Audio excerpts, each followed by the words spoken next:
Hey, what's up you guys? Welcome to another episode of Dice Game. Episode 5, Big Bowl and the Super Stage. Let's get started. The NFL's first Super Bowl halftime show was in 1967 and featured marching bands, flying pigeons, and thousands of balloons and 2 men wearing jetpacks. The NFL's first Super Bowl featured a lot of things that we associate with high school football and college football. And they actually featured marching bands from the University of Arizona and Grambling State University, a historically black college. After the inaugural Super Bowl halftime show, they kept bringing back different marching bands and different entertainment until they signed a deal with Up With People, and they began performing the halftime shows for years. Also, another thing worth mentioning is that the original halftime show was only like 10 to 15 minutes. It really wasn't considered a big event and was more or less just a small entertainment intermission instead of it being like, oh, let's watch the halftime show. It was more, let's go get popcorn while the halftime show's going on. Also, among the shows in this era, when it was doing more of the marching band and college type halftime shows, Disney actually purchased the production rights and began producing a lot of the halftime shows throughout the early 90s. So shows did feature occasional special entertainers, but the show wasn't focused necessarily on one act or a few acts. It was just sprinkled amongst the performance. In 1976, the Super Bowl X halftime show was the first time that marching bands were no longer part of the halftime show, and the headlining act was just Up With People. Taking place a year before the United States bicentennial, the performance's theme was 200 Years and Just a Baby, a tribute to America's bicentennial. Also, Up With the People joined Tom Sullivan in performing the national anthem before the start of that game.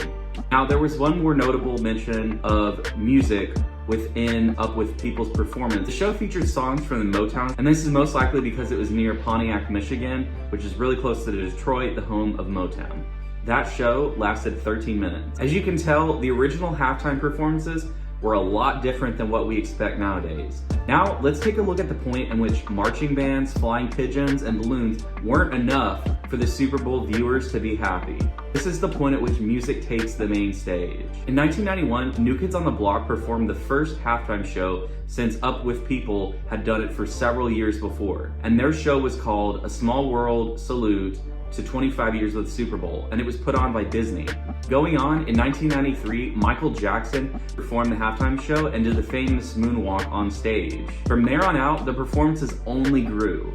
Jackson's stellar performance opened the door for a lot of other stars like the Rolling Stones, Diana Ross, Jennifer Lopez, and Shakira, who were eager to perform also in the years after. With Michael Jackson's performance, it showed artists that the halftime show could be a big production, and it was certainly the one that changed the game for everyone else coming after.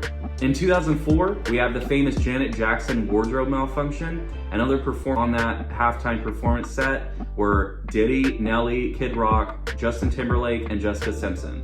With that whole controversy surrounding that performance because of the malfunction, the following year they wanted to play it really safe, and so they got the Beatles frontrunner Paul McCartney to be the halftime show performance. In the years after, they followed that with the Rolling Stones, Prince, and Tom Petty in 2008.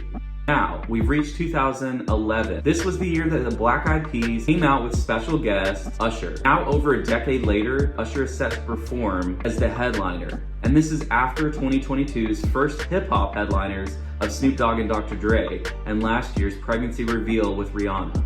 Now let's talk about how Jay-Z's Rock Nation now runs the Super Bowl halftime show. From 2007 through 2020, Ricky Kirshner acted as the executive president of the Super Bowl halftime show until Jay-Z's Rock Nation took it over. Even artists like Snoop Dogg, who was at the 2022 performance, even said that Jay-Z and the commissioner of the NFL have really taken on the responsibility to push the NFL forward and match the show with culture. This is also in response to taking a knee in reference to Colin Kaepernick. So the league worked with Rock Nation to help its Inspire Change initiative, which was created by the NFL after an agreement with a coalition of players who demonstrated their support against racial injustice. Snoop Dogg's actually said, shout out to Jay-Z for changing the climate and for Roger Goodell for giving him an opportunity. He says, this is music.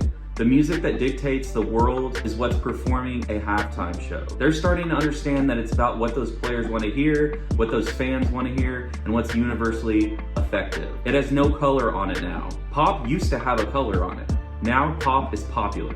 So the most popular music is the music that we made. So with the big game less than a week away and Usher ready to take the stage, the halftime show has come a long way from flying pigeons and marching bands.